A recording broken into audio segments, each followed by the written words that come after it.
Φίλες και φίλοι μου αγαπημένοι, και πάλι μαζί στη κουζίνα μου και στο κανάλι μας. Σήμερα, Μιχάλη, θα φτιάξω έναν εξαιρετικό κεραστικό. Εύκολο, αλλά και πάρα πολλά ωραίο. Είναι το υποβρύχιο μαστίχας. Μου το θύμισες τελευταίος, λες μου ματσόν το υποβρύχιο, ρε, θα το βάλεις. Πολλά ωραίο και πανεύκολο. Εγώ πολλές φορές, Μιχάλη μου, το χρησιμοποιώ και στη ζαχαροπλαστική μου για να δώσω άρωμα, ή μπορεί να βανίλιας ή μαστίχας. Σήμερα θα κάνουμε μαστίχας. Τα υλικά μας. Τα υλικά μας είναι απλά. Είναι ζάχαρη κρυσταλλική ή άσπρη, είναι 2 ποτήρια, 400 γραμμάρια. Θέλω για να κάνω το σιρόπι μου έναν ποτήρι νερό κρύο, είναι 200 ml. Μία κουταλιά γλυκόζης, σιρόπι γλυκόζης, 2 κουταλιές λεμονάκι, λίγο αλατάκι και για άρωμα θα βάλω 3 φακελάκια μαστίχας. 15 γραμμάρια μαζί με τη ζάχαρη που θα βάλω. Ναι. Προχωρούμε με την εκτέλεση. Προχωρούμε με την εκτέλεση. Να βάλω τις βανίλιες μου που την αρχή είναι να τις βάλω. Βανίλιες ή μαστίχα. Μαστίχα, διότι συγχύστηκα. Τα 3 φακελάκια μαστίχα θα τα βάλεις από τώρα στη ζάχαρη. Θα μπουν στη ζαχαρίτσα μου τούτη, να γίνουν μαζί με το σιρόπι. Πάει μαστίχα. Αν το σκεφτώ που δοκίμασα, είναι εξαιρετικό, φίλες μου, πράγματι. Έτσι νιώθεις τη μαστίχα μέσα. Θα μπει μια κουταλιά, η γλυκόζη βοηθά στο να μην ζαχαρώσει. Πάει και μια κουταλιά γλυκόζη, βρίσκεται. Είναι σαν το μέλι δηλαδή. Ναι. Είναι σιρόπι γλυκόζης, το βρίσκεται παντού. Θα προσθέσεις το νερό. Θα μπει το νερό μου. Αλάτι πότε θα βάλεις. Και το αλατάκι μου θα μπει τώρα, μια πρεζούλα. Και πάμε στη φωτιά. Το λεμόνι θα το βάλω προς το τέλος. Έμαθε και ο Μιχάλης. Άφησες το κουτάλι μέσα στην κατσαρόλα για να το ανακατέψεις και να διαλυθεί η γλυκόζη. Ναι. Είναι παχύρευστο υλικό. Το βάλω στο δυνατό της φωτιάς μου, έτσι. Να με βγαίνει βέβαια έξω από το κατσαρολάκι μου. Και θα περιμένουμε τώρα να κοκλάσει, να διαλυθεί η ζάχαρη. Να διαλυθεί η ζαχαρίτσα από μέσα. Και η γλυκόζη αυτή τη φορά. Και η γλυκόζη, βάλαμε και η γλυκόζη, είναι πολλά ωραίο γλυκάκι. Όπου το κεράσω εντυπωσιάζει. Είναι κάτι το διαφορετικό. Το λέμε υποβρύχιο, διότι το βάζεις μέσα σε νεράκι για να το φας. Το βουτάς μέσα σε ποτήρι με νερό. Ναι, που είμαστε φοιτήτριες, ήταν ένα ωραίο κεραστικό, το αγοράζαμε. Στην Ελλάδα είναι πολύ γνωστό. Του άμα είναι κάτι ωραίο, πάει παντού. Εντάξει, είναι να φάεις πολύ, είναι ζάχαρη. Βέβαια. Διαλύθηκε η ζάχαρη. Θέλει ακόμα λίγο. Εμπαχύρευστο, διότι είναι 2 προς 1. Δηλαδή είναι 2 ζάχαρη, 2 ποτήρια ζάχαρη και 1 ποτήρι νερό. Αν θέλετε περισσότερη ποσότητα, θα τα διπλασιάσετε, να τα τριπλασιάσετε. Όλα τα υλικά. Ναι, επειδή για τη συνταγή εγώ θα κάνω μεγάλη τώρα. Ήδη έχουμε και από το προηγούμενο, και έχουμε και πολλά γλυκά του κουταλιού και μαρμελάδες πάρα πολλές. Μπορούμε να κάνουμε τα μπισκοτάκια μας με τη μαρμελάδα μας. Μπορούμε να κάνουμε, έχω πάστα φλόρα νηστίσιμη, εξαιρετική. Μπορεί να την κάνετε φίλες μου. Πάρα πολλά ωραία πάστα φλόρα.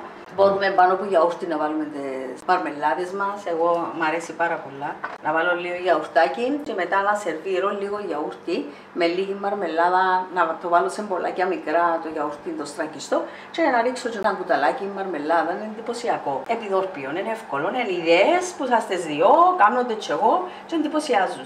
Διαλύθηκε τώρα και σταμάτησες να κάνετε. Ναι, τώρα που άρχισε και κοχλάζει, να το μεταφέρω στο μικρό μου το ματάκι. Γιατί θέλω 15 λεπτά να βράζει, να κοχλάζει και θα μπορέσω πάνω στο μεγάλο το μάτι να το έχω, να συνεχίσω. Και εγώ παίρνω το στο μικρό, πάει στο μικρό το ματάκι. Θα πιάσουμε ώρα τώρα. Ναι, θέλουμε τώρα να αρχίσει να κοχλάζει και περίπου θέλουμε 15 λεπτά. Και προς το τέλος να βάλω και το λεμονάκι να μην το ξεχάσουμε εδώ. Άρα πιάνουμε ώρα από τώρα. Ναι. Συνεχίζει να βράζει στο μικρό μάτι, σε μέτρια φλόγα του μικρού ματιού. Πρέπει να βράζει έτσι όπως λέει η Λίζα περίπου 15 λεπτά και το τεστ είναι να ρίχνει μία σταγόνα από αυτόν το σιρόπι μέσα σε ένα δοχείο με νερό. Εάν διαλύεται γρήγορα σημαίνει ότι θέλει ακόμα βράσιμο. Αν δεν διαλύεται σημαίνει είναι έτοιμο. Άρα πρέπει στα 15 λεπτά να μην διαλύεται αμέσως η σταγόνα που θα πέφτει μέσα στο νερό. Σε λίγο θα μας το δείξει. Έχουν περάσει 10 λεπτά. Τι, θα μας δείξεις ότι ακόμα θέλει βράσιμο. Ναι. Αφήνεται να πέσει μια σταγόνα μέσα στο νερό. Αλλά διαλύεται μέσα. Τώρα προσθέτεις το λεμόνι. 2 κουταλιές λεμόνι περίπου 20-25 ml. Ναι. Και ανακατεύεις ελαφρώς. Μαστίχα μυρίζει έντονα. Τα φακελάκια είναι πολύ ωραία. Κάποιοι ρωτούν τι μάρκα είναι. Εμποναμή. Υπάρχει στις υπεραγορές. Κάποιες. Και σε αυτό βρίσκουμε. Αλλά έχει και σε βαζάκια άλλες μάρκες, Μιχάλη. Πόσο πρέπει να πάει? 104 με 105. 104 με 105 βαθμούς Κελσίου πρέπει να πάει η θερμοκρασία του σιροπιού. 104. 15 λεπτά. Δεν μπορεί κάθε νοικοκυρά, Μιχάλη, να έχει. Τώρα στην πέφτει εύκολα. Θέλει 15 λεπτά, φίλες μου. Δεν πέφτει. Διαλύεται κάτω. Χωριστή, μνήσκει, διαλύεται, έτοιμο. Σβήνουμε το. Σβήνουμε το. Σβήσαμε το.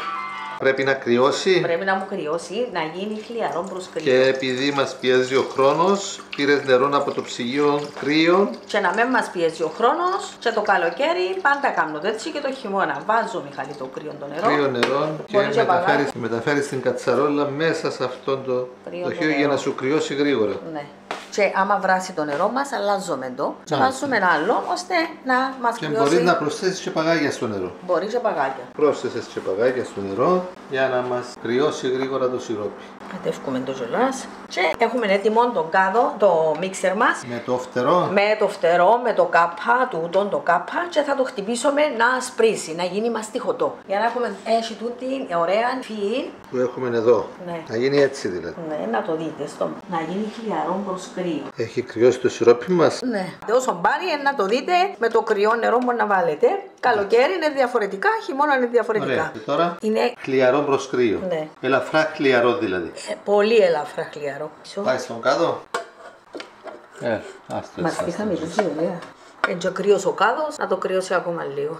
Ωραία. Πήραμε το σιρόπι. Το χτυπούμε. Έβαλα 15-16 μέχρι 18 λεπτά. Το 4 με το 5. Και θα ξεκινήσω απευθείας με 4 με 5 του μίξερ.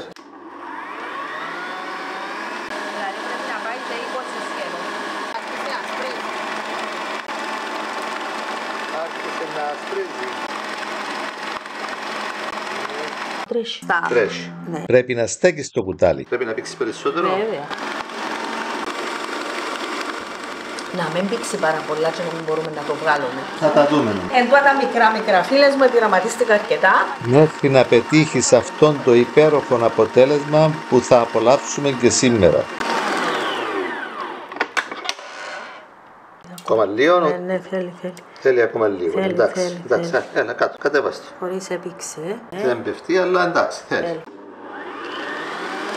Ήδη χτυπιέται για 15 λεπτά. Τώρα πόσα λεπτά έχει? 15 λεπτά περάσει. Χωρίς το είμαστε χώσει. Και να πήξει και λίγο όταν θα κρυώσει.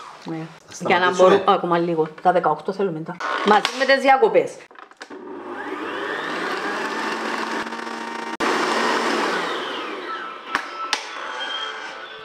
Και θα το μεταφέρεις στο βάζο σου με το κουτάλι και τη σπάτουλα, ναι. Πρέπει να δώσει έτσι υφή του για να μπορούμε να το πάρουμε και στο βαζάκι μας. Τώρα με το χτύπημα έχει βράσει πάλι. Και όταν κρυώσει θα πήξει ακόμη λίγο περισσότερο. Βέβαια. Και πάει στο βάζο μας. Άντε, εγώ θα πάω να αλλάξω το έλεμε στο θερμοσύμφωνα του Αντώνη μας και η Ελίζα θα μεταφέρει το υποβρύχιο στα βαζάκια. Το υπόλοιπο θα το πάρεις με τη σπάτουλα. Άντε, με την ησυχία σου. Θα αρκέψει και πίεση. Βέβαια να πήξει άλλο. Στη φάση να μπορούμε να το ρίξουμε. Ίσα που μπορείς και μεταφέρεις.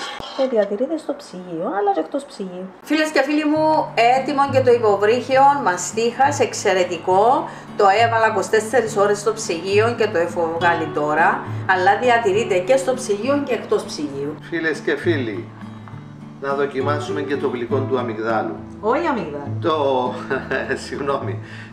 Βλέπετε, φαίνεται το ίδιο. Θα το γευτούμε κι αυτό. Όπως είπαμε φίλοι, δεν είναι για χόρταση. Είναι ένα γλυκάκι. Και εμείς θα φάμε όταν έχουμε φίλους μαζί τους. Δεν είναι για να τρώμε κάθε μέρα. Μια βουτιά στο νερό. Και γλύφουμε λίγο όπως το παγωτό. Εξαιρετικό φίλε μου. Κάντε το, απολαύστε το και τις νηστείες είναι ωραίο. Είπαμε, είναι για κέρασμα. Σαν φυτί. Είναι όλο ζάχαρη όπως είδατε. Ωραίο, να, μαστιχωτό ωραίο. Κάντε το φίλες μου με τις οδηγίες μου. Να το δείτε στο χτύπημα ότι έπηξε, διότι οι χρόνοι Εξαρτάται και από το μίξερ σας. Και από την ποσότητα και από την ταχύτητα του μίξερ. Ακριβώς, που την ποσότητα εγώ έκανα. Άρα εμπειρικά θα το δείτε δοκιμάσετε, να έχει πήξει, αλλά ούτε πολύ ρευστό να μείνει χαμνό, αλλά ούτε και να γίνει πέτρα μέσα στον κάδο του μίξερ, γιατί μετά πώς θα το μεταφέρετε δύσκολο να βγει στο βάζο. Ακριβώς, έχει μικρά μυστικά. Ξεκινήστε με μικρή ποσότητα και πειραματιστείτε και θα εκπαιδευτείτε από μόνοι σας. Όπως εκπαιδεύτηκε και η Ελίζα. Έτσι είναι. Γεια σας. Και θα το χτυπήσετε να το δείτε ότι έπηξε και μετά θα το βάλετε στα βαζάκια σας. Και μετά θα το απολαύσετε όπως εγώ τώρα. Καλή συνέχεια. Είναι ωραίο να. Ναι. Να στέκει ωραία, να είναι μαστιχωτόν, ωραίο. Ωραίο να. Πράγματι είναι πολύ ωραίο. Αλλά είπαμε, δεν θέλουμε να τρώμε πολύ ζάχαρη. Συγκρατημένα. Δεν θα πάρω δεύτερη μπουκιά, παρόλο που πραγματικά τρώγεται. Είναι ωραίο. Πάρα πολύ ωραίο. Άντε. Δώστε like στο βίντεο. Κάντε την εγγραφή σας στο κανάλι με ένα κλικ, είναι δωρεάν. Όσοι δεν το κάνατε ακόμη. Και ένα κλικ στο κουδουνάκι και να είστε καλά. Like στο βίντεο.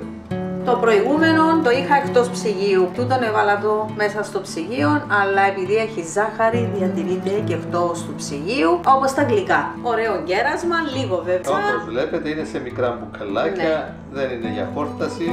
Τρώμε για να έχουμε υγεία, αλλά δεν αφήνουμε το φαΐ να μας φάει. Κάντε το φίλες μου όπως σας λέω. Ωραία φίλοι και φίλες, φτιάξτε το κι εσείς, απολαύστε το, γράψτε μας τα σχόλια σας, γραφτείτε και στο κανάλι μας αν δεν έχετε ήδη γραφτεί, δώστε like στο βίντεο, προωθήστε το και να είστε καλά. Πολύ σας ευχαριστούμε που παρακολουθείτε και προωθείτε τα βίντεο μας. Θερμές ευχές σε όλους.